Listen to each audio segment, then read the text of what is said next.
Je vous propose un nouveau tutoriel sur EBP Point de Vente, toujours sur le front office et maintenant sur des cas particuliers que nous allons voir par rapport à la caisse.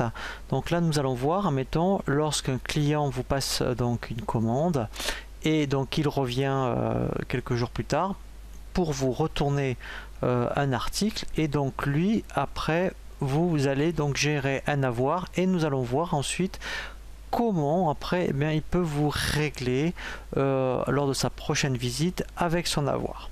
Donc première chose que nous allons faire, nous allons aller dans la caisse, nous allons donc générer un nouveau ticket de caisse. Alors c'est vrai que là je suis toujours dans la restauration rapide, mais ça s'adresse dans n'importe quel cas de figure. Donc là mettons voilà, un client nous prend donc un menu, donc ça peut être n'importe quel type d'article. Donc là admettons il vous le règle, hein, il n'y a pas de souci. Donc là on peut même dire il nous règle par carte bleue. Voilà, donc là je fais OK. Donc maintenant en fait on suppose que donc c'était par rapport à un article, admettons un article de sport, et en fait le client revient, donc on va d'abord constater ce qu'on appelle un retour et ensuite gérer un avoir, et on va voir après comment effectivement il peut revenir passer une commande et qu'il la règle avec son avoir. Donc première chose qu'il faut faire, c'est donc quand la personne se présente au comptoir, constater le retour. Il faut absolument, première chose à faire, c'est de cliquer sur ce bouton retour article. Ici je vais prendre donc le menu, donc là c'est par rapport à l'impression, voilà, donc là vous voyez que le menu, donc l'article qui vous retourne est en négatif.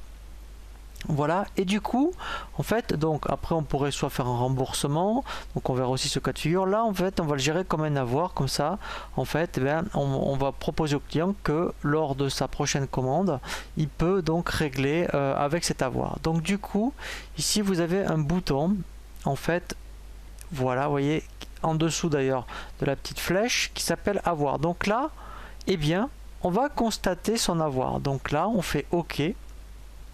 Et là en fait donc la personne, on lui donne un petit ticket où il y a bien marqué avoir. Donc là vous voyez, alors moi j'ai pas l'imprimante de connecter, mais là en fait il est en train de le faire, hein. C'est pour ça que je vais avoir encore un petit écran par rapport à l'imprimante. Et ce client revient pour donc acheter un article. Donc admettons on reprend un article, alors ça peut être sur un article ou plusieurs articles, et donc lorsqu'il règle en fait avec son avoir, vous allez cliquer du coup maintenant sur ce bouton qui s'appelle règlement, et là dans règlement vous avez le bouton avoir. Quand vous cliquez dessus, ici vous avez donc l'avoir avec le numéro et la date à laquelle elle a été générée. Donc bien sûr la personne, il faut qu'il vous montre le numéro pour que vous puissiez contrôler que c'est bien le même.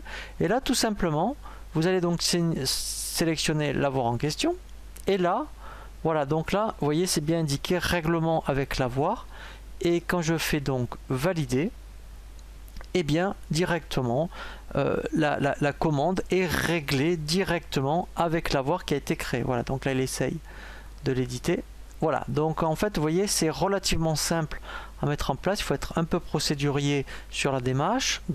On constate d'abord un retour, voilà, et ensuite quand on valide le retour, en fait on constate l'avoir pour qu'après le client puisse recommander un article avec cet avoir.